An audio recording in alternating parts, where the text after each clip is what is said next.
今日係柏喬嚟台灣嘅第5同第6日，冇乜特別。今日全日都冇去街，第5日就淨係留低喺林口度。佢話想食一啲香港嘅食物，咁我哋就同佢食緊豬腸粉同雞蛋仔，咁佢話好開心喎。好冇味啊？唔係，佢要所以你又咪要佢即係教咗嗰批學生你要好堅持咯。教好即係教到啲學生慢慢食到嘅。之前呢，我就買咗啲煙花，咁未燒晒，特登留俾佢過嚟玩，咁好開心咯。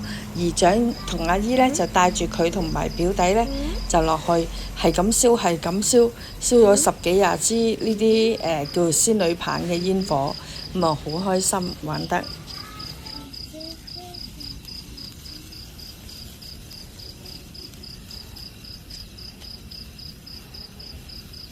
拿着。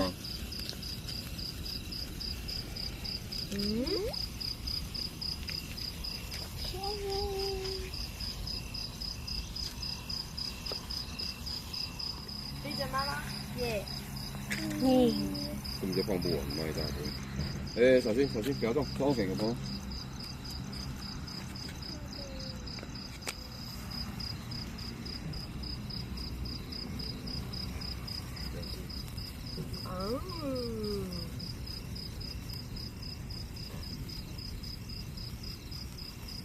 那先丢掉，小心小心。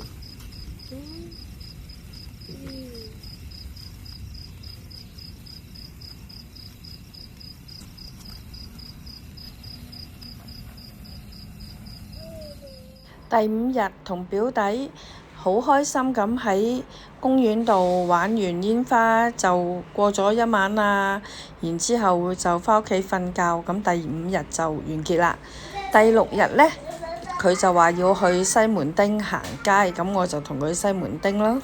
眨下眼就嚟到第6日啦，咁佢就話今日想出西門町行街，臨出去之前，公公就請佢食西式早餐。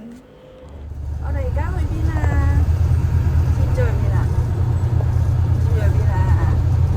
台北，西門町。台北嘅西門町。去做乜嘢？打機，睇扭蛋啊，同埋睇啲玩具啊。我買手信。我買扭蛋。你唔係買手信咩？我買扭蛋同鳳梨酥。哦，好啦。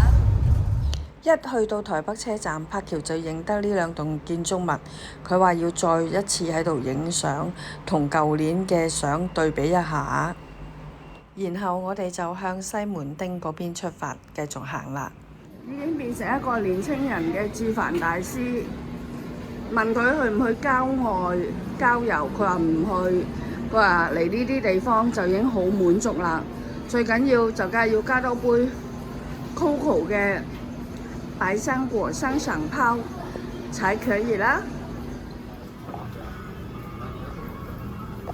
其實認真啲睇，啲公仔個樣係好靚嘅，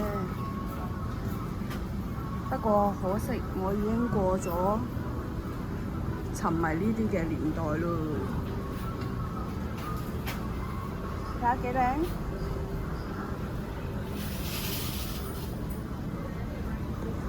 衫都好講究咯。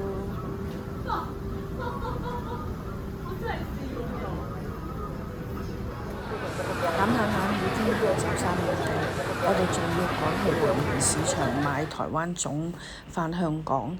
咁但係柏喬話呢間鋪頭啲嘢好啱睇，所以就即刻影相記錄住啦。返到屋企，表弟似乎好欣賞婆婆買嘅蜜汁火方喎。好吃嗎？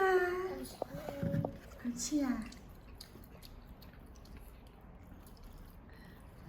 佢又食得好斯文喎，又好專注啊咁樣，睇佢食嘢好可愛啊，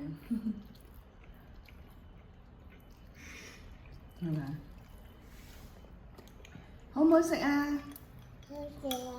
食啊！哦。好啦，我哋就喺 Aqua 食飽，然之後鬼殺咁嘈唱歌嘅情況底下，完結呢個第6日啦，拜拜。